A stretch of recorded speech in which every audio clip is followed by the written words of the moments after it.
For today's webinar, we welcome People Law School, a member of Public Legal Education Association of Canada. They will be presenting Beagle, a chatbot that helps with everyday legal problems. Beagle is now available on Facebook Messenger and soon to be released on the web.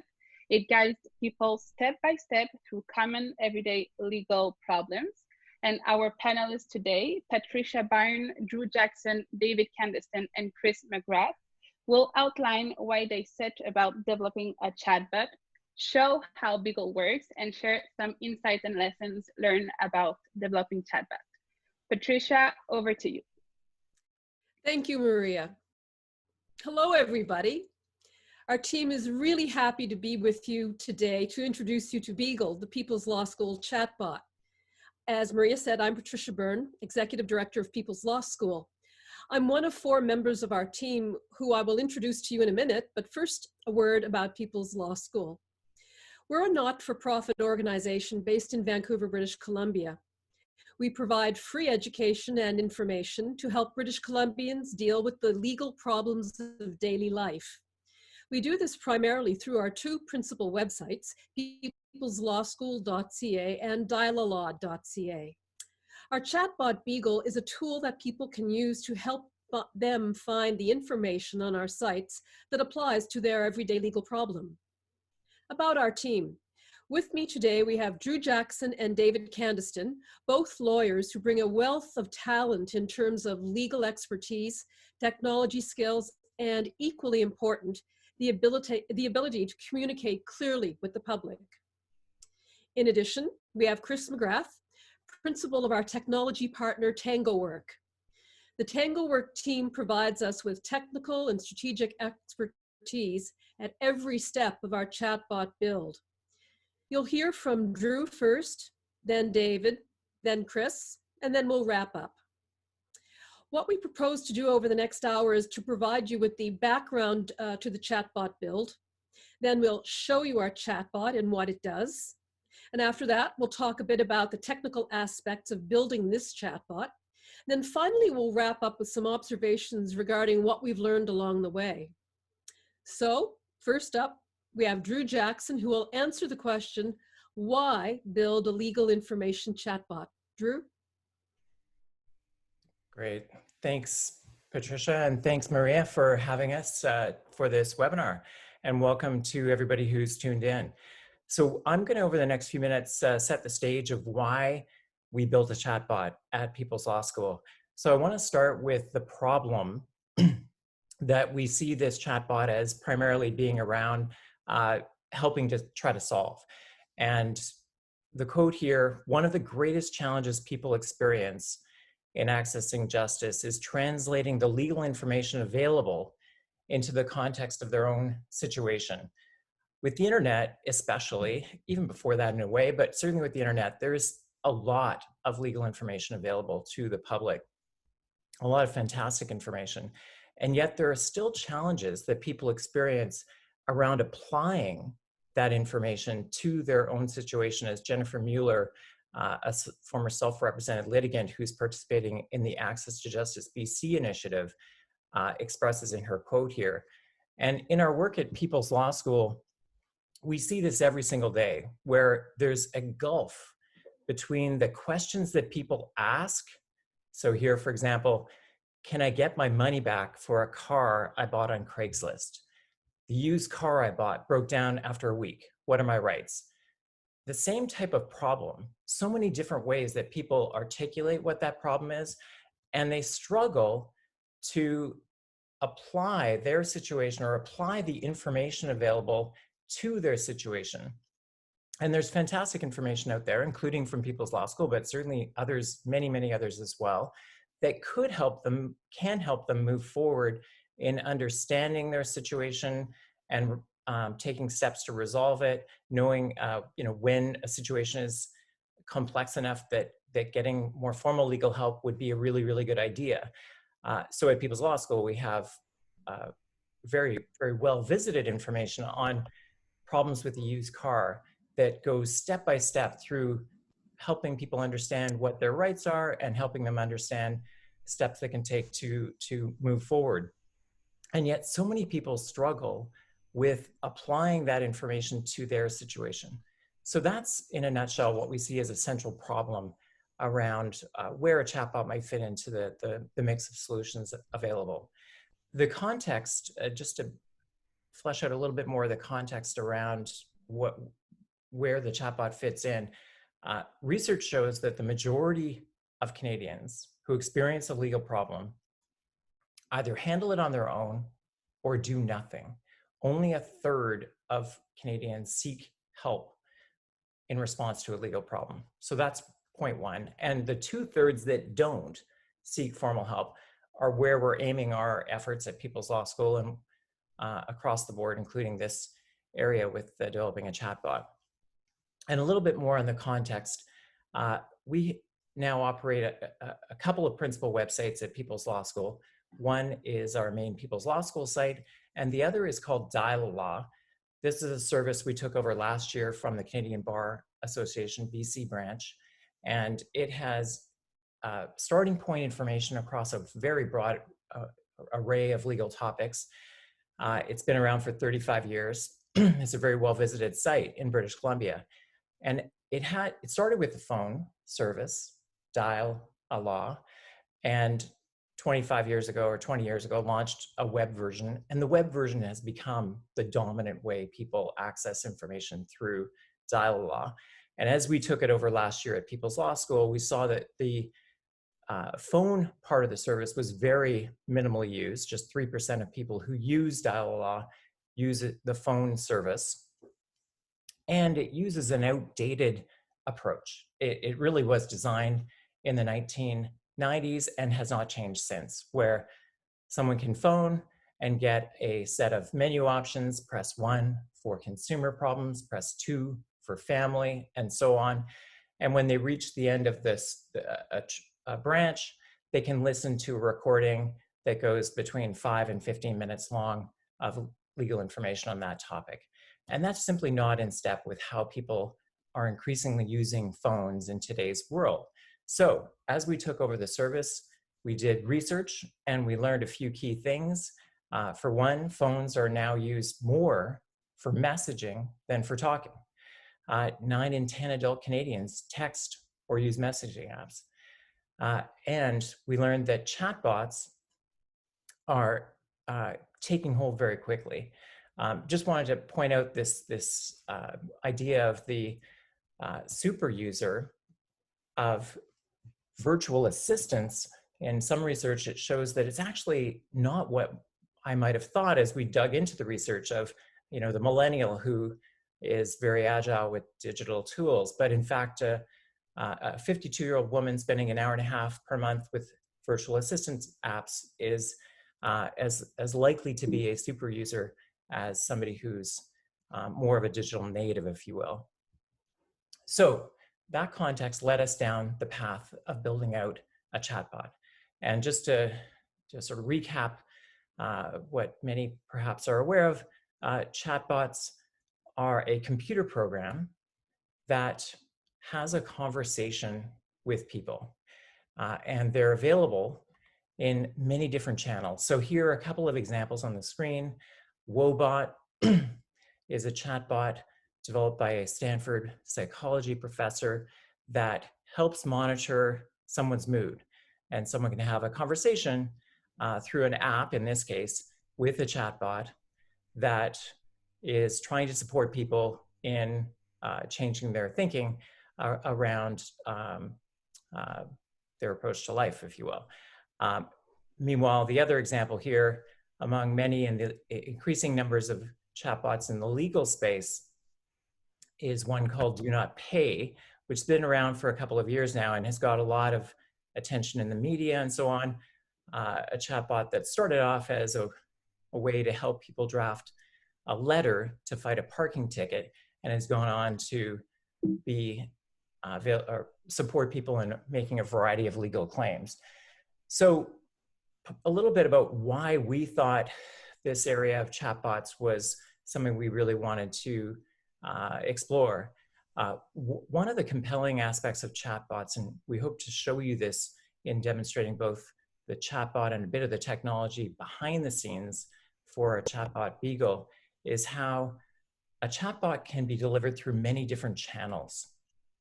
And we launched Beagle a couple of months ago on Facebook Messenger, and we're poised to launch it in just another month or two on our two principal websites.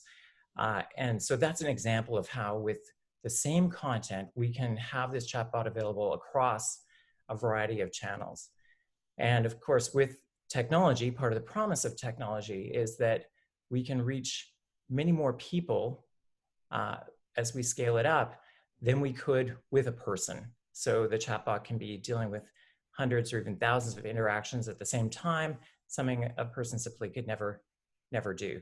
And then importantly, we think that as we get further along the path of this chatbot experience, as we introduce the natural language part of the chatbot, and we'll tell you more about where that fits in a moment, it'll offer the potential to bridge that gulf that I described at the outset between the questions people have in their minds that they're asking and the information available. So our vision for Beagle is a chatbot that responds intelligently and helpfully to questions from people in British Columbia on everyday legal problems.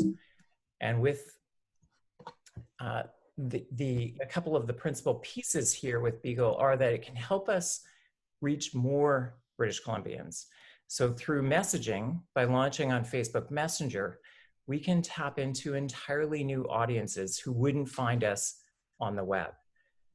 And as well as we get to move towards launching Beagle on our websites, it can be an aid, an optional aid on the site to help users navigate the content on the websites. So just a couple of final points before we get into the demo portions.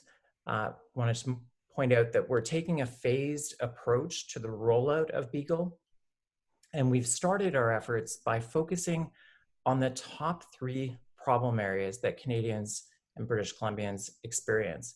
And research shows that consumer problems, money and debt problems, and problems at work that have a law dimension are together, they represent close to 60% of the legal problems that Canadians experience.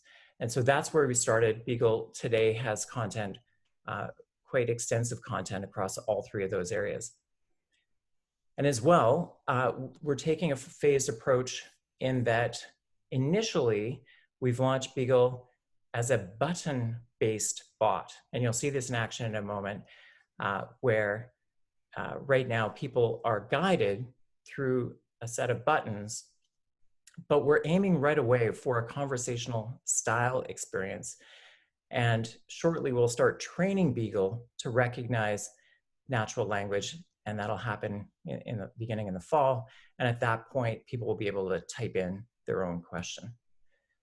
So with that context about why we have built a chatbot and some of the thinking behind it, I wanted to turn things over to David, who's going to demonstrate Beagle in action. Cool. Thanks, Drew. So I'll share my screen with everyone. I'll run through 2 scenarios with Beagle, one on the desktop and then one on the mobile version, so you can see how it looks on both platforms. So here you'll see where where currently Beagle lives, which is right now just on Facebook for the first phase at the button-based level. So it has its own page. And what users would do is they would click this send a message button. And it would open up a little chat window over here. But just to make it a little bit easier for everyone to see, I'll do it in a full screen mode. So here's Beagle Chat by People's Law School. And this would be your first, if it would be your first time talking to Beagle, you hit get started. But if it would be your second, third, or fourth, you would have your entire chat history up here that you could scroll back and read. So it gives you a little bit of an introductory hello. And once you get past the disclaimer, you're immediately thrown into the different topics that we have. So Drew mentioned the top 3 of consumer, money and debt, and work. And that's what we've started out on with our content. So I'll run you through a scenario of trying to get your car repaired. So it continues through this taxonomy down to different levels within consumer. The first one you saw was car sales or repairs. So I'll click on that one in a minute. But there's also cell phones, contracts, holidays, making a purchase, scans, and service providers here in the consumer category. We'll start with cars. And again, it keeps drilling you down even further. So you have buying a used car, what happens at the sale when you buy a used car, problems with a used car, leases, and then we have car repairs. And then this module begins. So they typically are structured in the same way. There'll be a little bit of an introductory passage here from the bot. And then there'll be a bunch of different categories in which you can proceed. So at this phase, it's very much a linear approach. You'll start with sort of one stream within each of the categories, which might be learning about your rights. Here we've called it protect yourself. And then we'll have other streams like take action, in which you get practical tips for what you can do next. And then it's not present in this particular category, but there's also another bubble that's typical that's called get help, where different, in this case, you'd see like a consumer protection organization, for example, and you get a link to their website or their phone number so you can actually get help from another organization.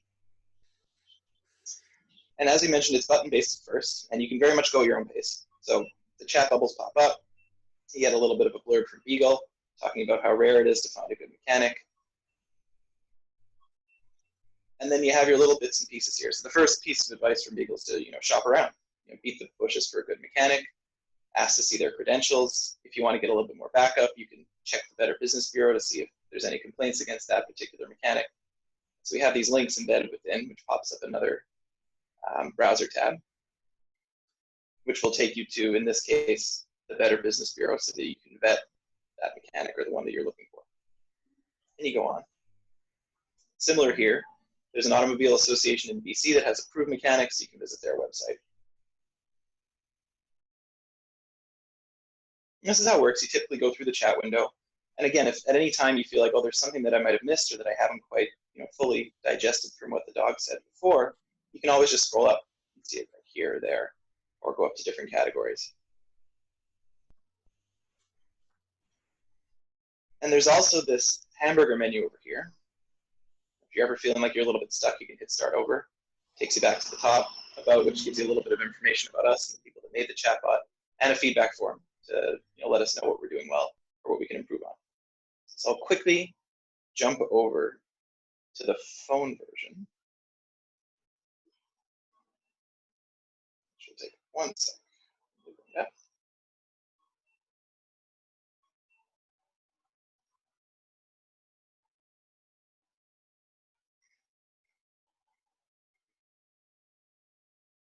All right, and so this is what it looks like on the phone. Not all that different, but an interface that we realize most people are going to be using, given the big transition to cell phones, especially when it comes to these chatbots. And I'll just take you through another very quick scenario, which we did on coronavirus, which we were able to spin up pretty quickly. And this has been the beauty of working with Chris over at TangoWork and some of our other tech development partners, in that it's very easy for us to get content up on this bot in real time. So here we have coronavirus 19.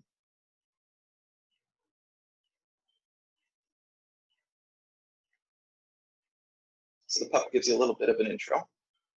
And then it has 3 different questions here. See the functionality. This is, I'm just doing it with my thumb to scroll back and forth so you can see the different buttons that you have. And then we divided this module up into different categories of questions that people have during the pandemic. And we've designed this very much to link to the content that we have on our website, which is the People's Law School website, which has more in-depth stuff on this. So it just gave us another way for people to access the information that we already have on our site without producing brand new chatbot specific content. So the first section is work. The main things that we've been hearing about are layoffs, sick leave, and my work environment. Can I work from home? What do I have to do? And then the button here takes you to a quick overlay to our site, on which we've developed more in-depth coronavirus content on work. And since our site is nicely mobile optimized, if you look for the question that you have, you open the box, you can get an answer. When you're done, you can click done and go back to the chatbot. And I think the beauty of this is, we don't necessarily want people to have to go all the way through every single interaction with the bot, if they find something that they like, or if it's the information that they're looking for, and they scroll away to a different website and don't necessarily come back to Beagle, I mean, that's a win for us and for them, in that we're trying to make the information more accessible and easier to find. So same thing here with issues on home. It brings up a very slick overlay, and then here, all the questions on the home front pop up once it actually loads. All right, there it is. Sorry about the lag. And then you have all the content from our site at your fingertips. And so that's pretty much it. I mean, we're very excited for the natural language elements to come in the next couple of phases. As you can see, for now, it's just buttons, and you can't even type anything if you wanted to. So there's a bit of limited functionality there, and some of the user testing and marketing efforts that we've done at the beginning have shown that people are just confused as to why they can't type things in. So it'll be exciting to go on to the next phase. And also in the sense that we don't have to readapt or redo the content that we already have in there. Like, it'll just port over to when we get to the next phase of development. But yeah, so far this is our bot, and we're excited to launch it on our website. So I think I'll pass the puck here over to Chris, who's going to talk a little bit about some of the technical aspects. Thanks, David. Yeah, so I'm Chris, principal consultant at TangoWork. We're chatbot consultants. There were two challenges that really fascinated me with this project. The first is that people's law school wanted control over their data, right? They wanted the option to keep their data in Canada, which is likely important to many of you. And they wanted the ability to have control over all of the data that the chatbot would be generating. So that was interesting. The second technical challenge that fascinated us is People's Law School realized they were going to be creating a ton of great content. And they saw it would be a shame if they developed all this content that could only be used in the chatbot and then couldn't be used on the website. So they were interested in, is there a way that we can repurpose the content? So say if the law changes on your legal rights when getting laid off, can it update both the chatbot and the website at the same time? So this is what really drove our decisions for a technical architecture. So what we chose to power the chatbot, I'll just share my screen here, is RASA. Well, RASA is an open source natural language understanding and chatbot development platform.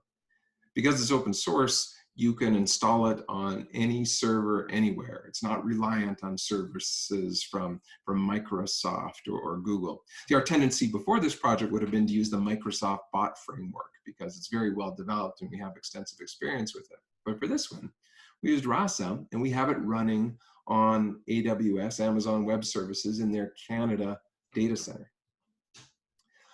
For the content portion, we started thinking about headless CMSs. You know, a headless CMS, or a headless content management system, if you search that, the definition it'll give you there on Google, is a back-end only content management system built from the ground up as a content repository that makes that content accessible for display on any device. And you see when you type that, the number one you see right at the top is Contentful, and we had some Contentful experience. Contentful is the market leader in headless CMSs, and they also offer it for free to nonprofits, even though it can be an expensive platform. So that was pretty compelling for us. And so that's the route we went down, combining RASA and Contentful to power the chatbot. And we are thrilled with how it turned out. But let me give you an example here. We'll go back to the chatbot that David was sharing. And here, just let me pull up my phone and click start over here.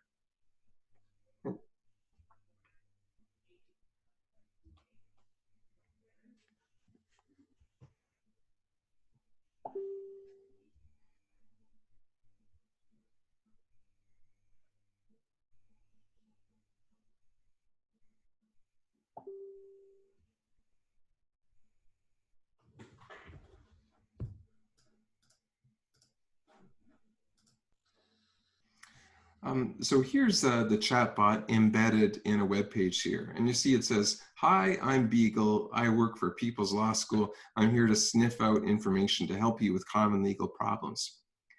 So this content is coming real time from Contentful. So if we go into our Contentful CMS and I search for the word sniff out, I'm going to find the message there that's driving that. It says, "Hi, I'm Beagle." We'll load it up here. "I work for People's Law School. I'm here to sniff out information." Now watch this. We're going to change that. Instead of sniff out, I'm going to say find information and publish the changes. Now I'm going to go back to the chatbot and I'm going to click the Start Over menu again. And notice what it says here. "Hi, I'm Beagle. I work for People's Law School. I'm here to find information instead of sniff out." So I just made an instant content change to our chatbot. And before I forget that I did that, I'm going to change it back to sniff out. So the content is being powered dynamically, which is really exciting. Now I'll show you Rasa, our chatbot engine. So here's Rasa. This is the interface.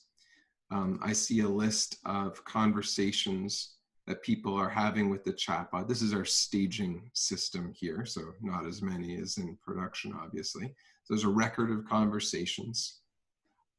I can talk to the bot as I'm building it and testing it. The core of how you design a chatbot are stories in Rasa. Now, if I clear this search here, we see we have 287 stories. A story is kind of an imagined conversation of what somebody will say to the chatbot. And if I just type intro, that'll bring me to the one we actually started with at the beginning of the chatbot. And this is what a story looks like. The asterisk is an intent. That's what the user intends by what they say. So in this case, the intent is to start over, to begin the bot. When the bot hears that the user intends to begin, then it responds with utter bot intro. That's a template name that you can see if we go back over here to Contentful, that matches the template name there. So that's how the two systems map together. And then after the introduction, this story says if the user affirms, so it says yes or okay or continue, or if they specifically ask for a list of categories, then it's going to output a list of categories. And we see that in the chatbot. When I affirm, I click and got it, then it outputs with a list of categories. So that's high level how that piece works. Now, what about this idea of managing the content in two different places at one time? Here's a prototype website we're working on, and it's launching into production over the next month or two. So if you look here, we've got the chatbot embedded. But if I click into a topic, work, and then I go into, let's see, how about problems at work? Actually, I think the one I was thinking of is leaving a job. Let's do it on the chatbot here too. So I go into work.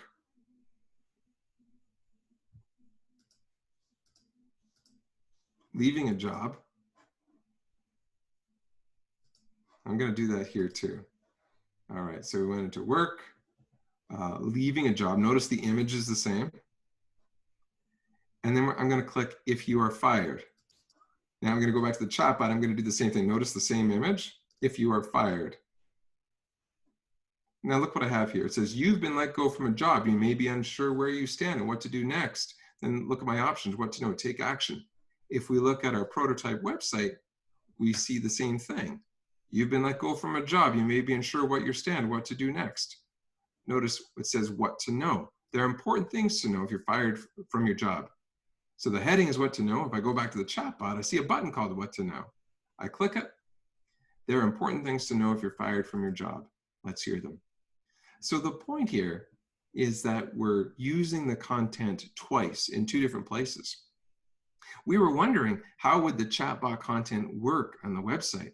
But we realized after David and Drew and Patricia and their team wrote the content, it actually reads really simply on a website. It's an improvement.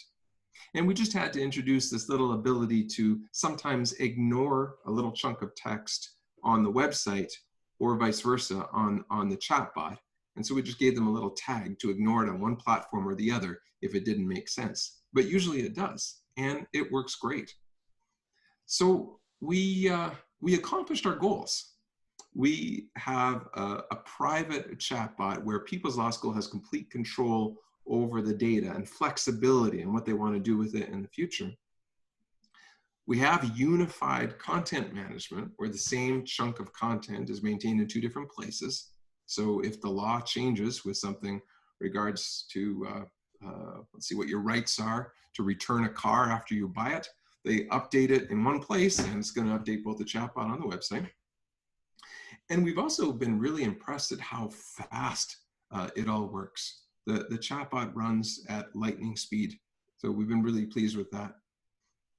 And just an extra note on this choice to make a button-based bot. There's so many moving pieces when you're starting out a project.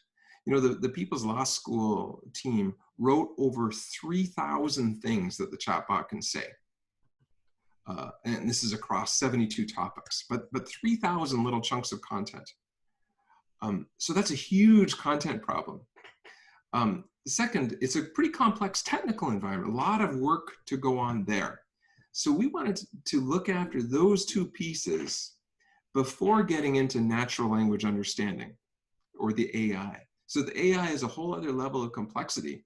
So now that we have this rock solid technical environment and all the content is ready, we are really ready to concentrate on natural language understanding, or the AI, which requires a lot of review of data, what the user is saying, and then mapping it to the appropriate response or conversation flow within the chatbot. So that's a technology overview.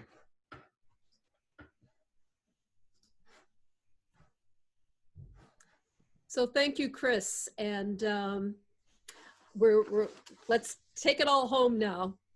What you've just seen this morning is what we've achieved in a little bit of a year plus a month or two of our chatbot development. At the end of year one, which was our fiscal year in last March, we decided, let's take stock. What have we learned? So we thought we'd share some of the things that we've learned with you. And the first thing is that the technology is exciting. There are lots of choices, lots of applications, software that's open source. That's good. Chris has run through some of the software applications we've used. But just remember, it's still early days in the development of chatbots, particularly in the legal information sector. So expect some detours. Embrace failing. Just remember, when you're building something new, you've got to be agile. You've got to build, you've got to test, you have to evaluate, you have to iterate, and you have to change on the fly. So that's the first lesson that we've learned. A second lesson that we've learned is that it's just not all about the technology. It's very important at the outset, before you start the build, to choose your tech partners wisely. Do they mesh with your corporate culture? Are they adaptable? Are they good to work with? It's a big lesson. When we talk about personality, and you'll see that on the slide, we mean personality of the chatbot. What People's Law School and our chatbot is all about is empowering people to take charge and do something about their legal situation. One of the best ways to do that is to, through your resources, show empathy, that you understand their problem, that you're focusing on the everyday legal problems, and that the chatbot and your resources are approachable. Yes, you can, as an individual, you can learn something to help you and take action to avoid or resolve your legal issue. So the personality of our chatbot, Beagle, was designed with those goals in mind. And finally, the most important lesson is, and Chris alluded to this in his comments, you've got to have the content there. Content is king. You have to have really strong law-related content on problems that affect people most, and written in the language that they will understand. All the bells and whistles and a cute little pooch won't make up for content that isn't helpful. So those are a few things that we've learned in our development. So before we open up the time and for your questions, I just want to take this moment to thank the Cyberspace Lab for giving us this opportunity to share Beagle with you. We'd also like to thank the Law Foundation of British Columbia, the funders for our chatbot project. And then finally, we'd like to thank you, our audience, who have shown your interest in our project through your presence here today. So with this, I will throw it over to Maria to open it up to any questions that you may have for our team. Thank you, Patricia, and thank you to all of you, our panelists of today. Thank you for your generosity, for sharing with us how to implement this type of initiatives. We are seeing this shift to these kinds of initiatives that are more accessible maybe for some folks out there, and it's really interesting to share with us how we can have a successful project with it. We had one question, but I see that Chris answered it already. As we said at the beginning, please do not be shy and send your questions through the Q&R option or Q&A for English speaking. So there's one question, I'll say it out loud. They asked, since Beagle is embedded in apps such as Facebook Messenger, how can you make sure you have control over data that both the chatbot and people using it to generate? So Chris, maybe if you want to say out loud the answer you send in the chat. No, I was hoping Drew could respond to that. I was. Oh, sorry. Yes, Drew, go ahead. Sure. Just wanted to confirm, am I unmuted this time? Yes, you're unmuted. Here we go. Okay, thank you. So yeah, great question about privacy. Well, part of the answer to that is around some things Chris was speaking to about how important it was important to us that the data reside on a private server. So that was part of what led us down the path of the open source Rasa platform for the conversational AI piece of the technology puzzle. Facebook, though, does bring its own realm of opportunity and challenge, for sure. And in terms of we've launched the bot on Facebook, we'll be launching it on our website here as described in the next few months, next month or two. But for the Facebook portion, right now, there is no ability for the user to put their own information in to the bot.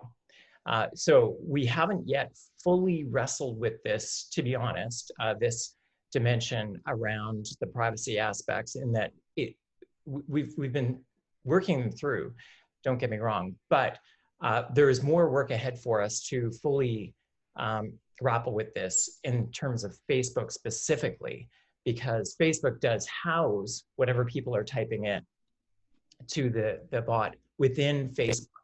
Okay, when we're talking about launching our bot on our websites here in the next 1 to 2 months, that will be a different story, because there the natural language inputs that people put in will be going onto our own private servers. So that won't raise the same kind of privacy concerns as Facebook specifically does.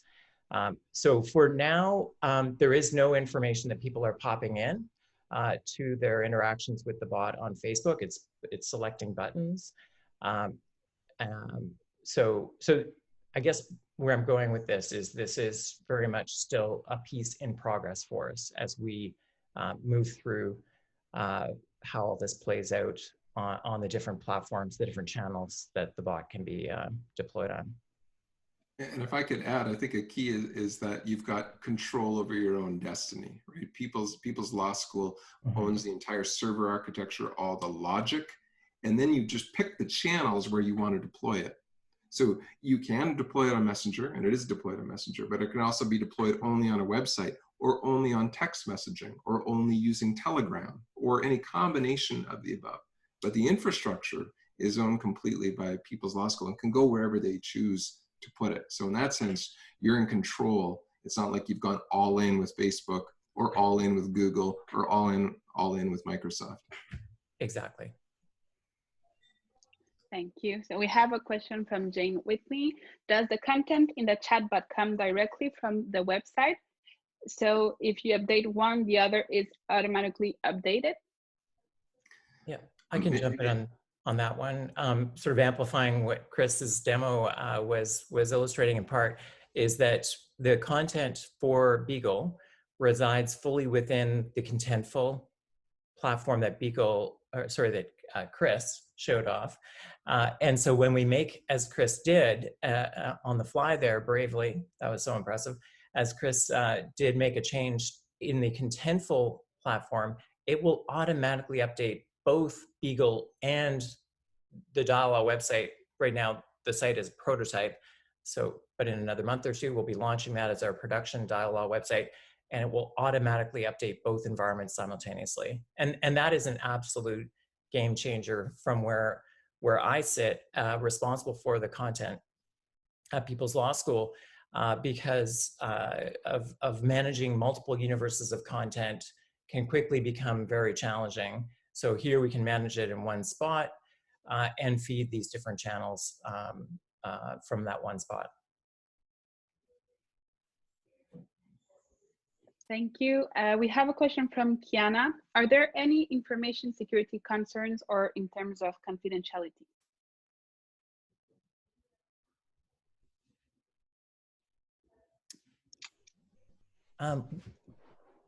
Well, I'll sort of jump in and just reinforce a bit around what we've been talking about, is that we have, as Chris underscored, by the architecture we've set up, we've got full control over the environment and the technology environment. The server's hosted in Canada.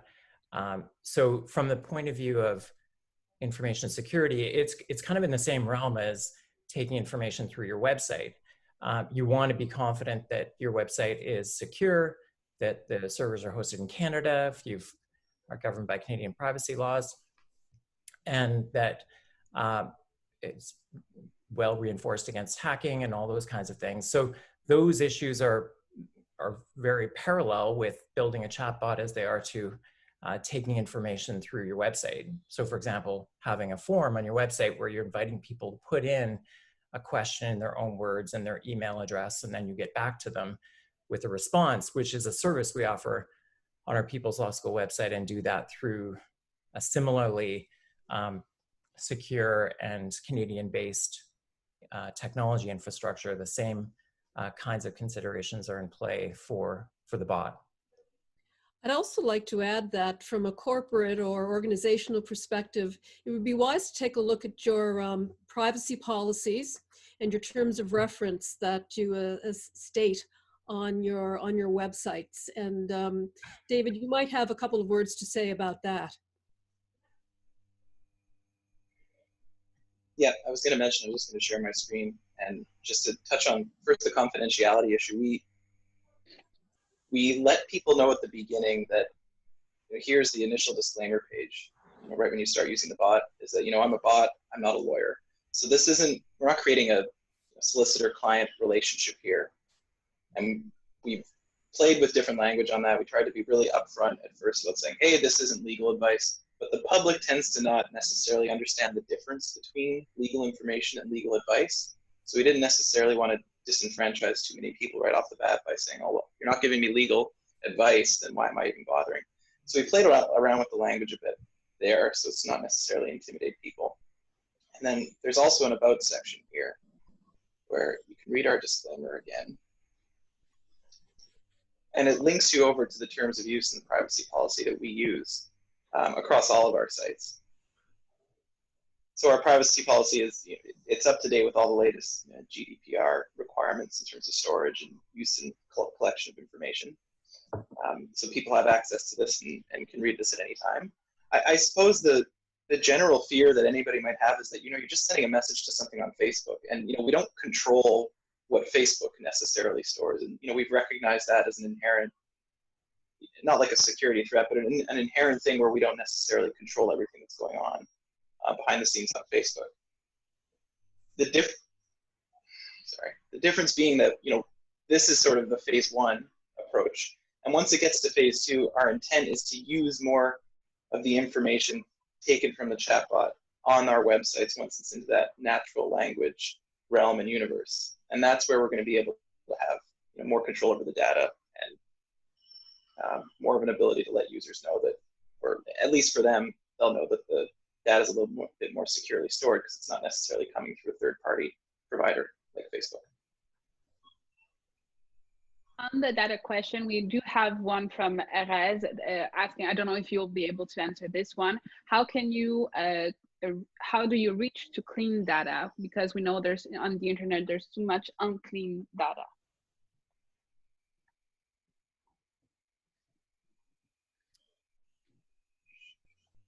Gosh, Drew here. I'll say that I'm not sure what is intended by the term clean data or unclean data. Struggling a bit on understanding what's the intent of the question here. Maybe a follow-on could be offered to amplify or just sort of unpack that a little bit to help us provide a helpful answer. Perfect. So Erez, if you want to send in a compliment to your question, we'll be glad to, oh, there we go. Like the data we can transform to an information. Maybe if I could just jump in and clarify that it's not grabbing random data from the internet. Everything the chatbot says has been carefully written and reviewed by multiple lawyers. So there is unclean data. Everything is clean. Everything's perfect. Okay, actually, I'll expand on that because I think, Chris, you might be right. That's perhaps what is behind the question. Yeah, at People's Law School, we have what we think of as quite a rigorous content development process that involves a lawyer taking a lead on drafting information, a plain language writer or editor helping to make it more understandable, and then another lawyer with current practicing experience in that area of law reviewing the content for legal accuracy. And so everything goes through that full spectrum. So yeah, this is kind of the opposite end of the spectrum, to be honest, I would argue, to unclean data grabbed randomly from the internet, in that we have a very disciplined process that we use across all of our content, including what is appearing on Beagle. And I think that's actually a difference maker, is that quality, helpful content, garbage in, garbage out, if you will, that as we set out to build Beagle, it was important to keep that quality content and that helpful content, layer in the personality that Patricia described around empathy and approachability to arrive at a good user experience that was going to help them understand their situation better and take proactive steps to move forward with it. Thank you. So here, a question from Heather. Is there evidence that you are reaching more people since you launched the chatbot? Can you track chatbot interactions separate from unique visitors to the website? I'll jump in on that one, Drew here again. So yeah, we're closely monitoring interactions with the chatbot and closely monitor website interactions. So far, it's modest early days. We launched the chatbot Beagle on Facebook 2 months ago. The first month, there were 50 distinct users interacting with Beagle. The second month, there were another 100 more. So there are now 150 people in the first 2 months. I see that as being almost, we don't know this for sure, but very likely new people to People's Law School, if you will. In other words, I think our working hypothesis is that through Facebook, we can reach audiences that aren't as likely to find us through the web. Now, we get 50,000 visits a month across our 2 principal websites. So, the numbers there are not where the website traffic is at, but they're just distinct from the website traffic numbers. In other words, those are discrete additional folks interacting with the content. And really, this is a longer term play. We're launching the Beagle on the websites here in the next couple of months, adding the natural language over time. So we weren't expecting that within 2 months we'd have 10,000 people interacting with Beagle.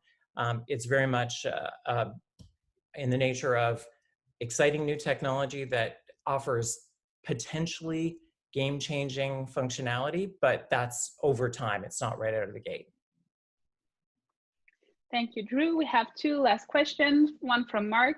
Is the natural language enabled version will be in the natural language enabled version, will the chatbot answers be linked to your website or to external legal information websites as well?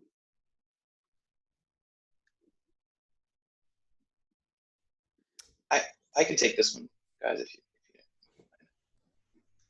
So I'll just quickly, the answer is both. And in terms of the legal information that the bot actually says in the text boxes that pop up, that's all adapted information, either that we already had on our website that we rewrote to be more chatbot friendly, or new modules that we saw that there's an appetite, public needs information on this that we've written from scratch on these everyday legal topics. Right now, it's more 80–90% stuff we've already had, but we're always thinking about where we can expand our reach in terms of getting more information out there. I'll share my screen again quickly, just to show you the situations in which we tend to link out to other data. So here's a screen, and I've already gone through a bit of the prompts just to speed it up a bit. But it's in the work cluster, just for example, and this talks about if you're concerned at work, coming back to what are your rights at work. When we have this section on who can help, this tends to be where we have most of the external links. And so we'll have a link here to access pro bono if you're looking for help. We'll have a link over back to our website, People's Law School, if you're looking for a different type of help there. So that's where you might find most of the links. It's out to other sources that might have information for you that isn't necessarily information, but it's a protection organization or a government agency that can help you take the next step, or that you can give a call to if you want more specific legal advice and that sort of thing. So we'll continue to do a little bit of both, but most of the information that you see that Beagle is going to chat out towards the user is stuff that comes internally from our website. Yes, I think it's important to underscore our websites are not portal sites. We have, our websites are primarily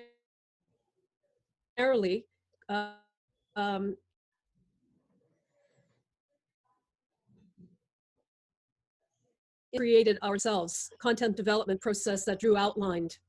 We do have some links to additional sources of information that, as David identified, but we take our responsibility as a curator of these links quite seriously. But our websites are not a repository of links to other sites. Thank you, David. Thank you, Patricia. And one last question from Hannes. Thank you for your presentation. I was wondering if you could talk a bit about the knowledge management of the system. Are there procedures you have seen that work well to manage the thousands of entries on different paths?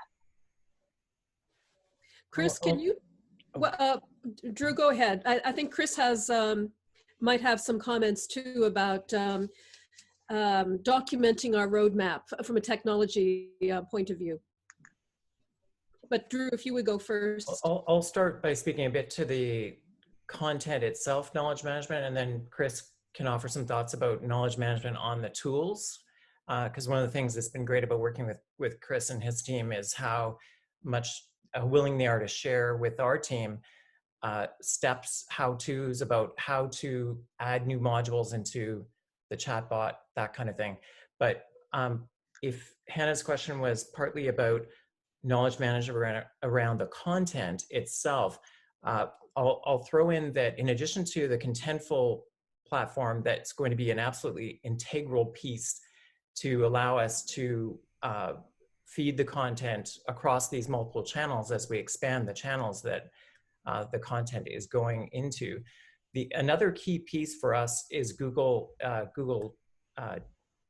set of tools. So we have, as a nonprofit, the G Suite set of tools in place at People's Law School, and we manage on Google Drive all of our documents, and Google Docs is a central place for us to be working up the content initially before it goes into a content management system to power the external, the front-facing websites and other channels.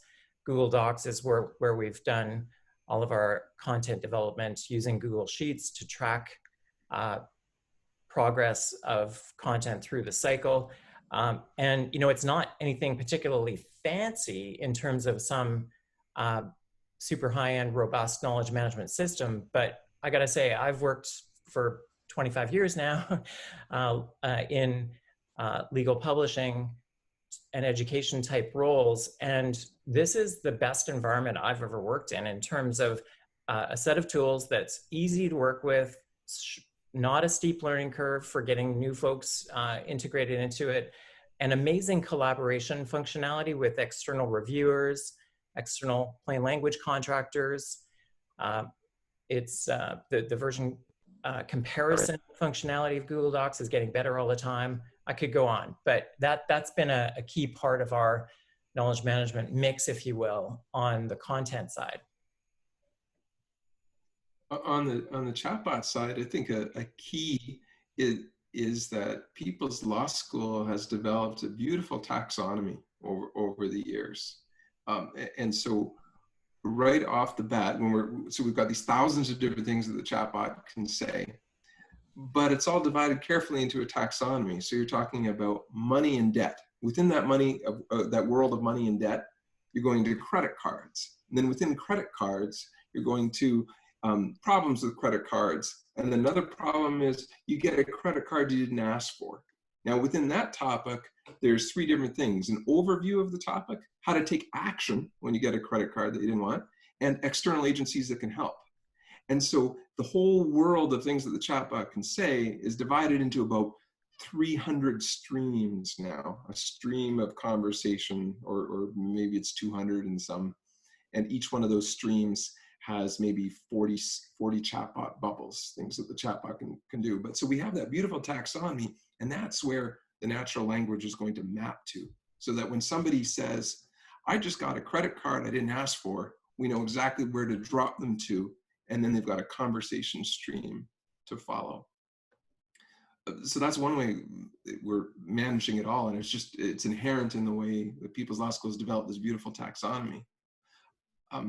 Second thing with regards to knowledge management is we're really approaching this like a software development project. And if I just share my screen for a second, like all of our data is stored in GitHub. And I don't know if any of you here are software developers, but all of our data is backed up and version controlled. We've got models here, story models of every single topic and what can happen within that topic. We also have end-to-end tests. So as we introduce natural language understanding, we have a baseline that we can automatically run a conversation and ensure we're getting the same result every time. So we're taking a very disciplined approach to the development of the technology. I think some people I know early on, I kind of had a fantasy about a chatbot that it would just kind of magically understand what the user was saying and then magically even generate a response. Nothing could be further from the truth. It's a very intense process, teaching the bot and then developing the content to respond with.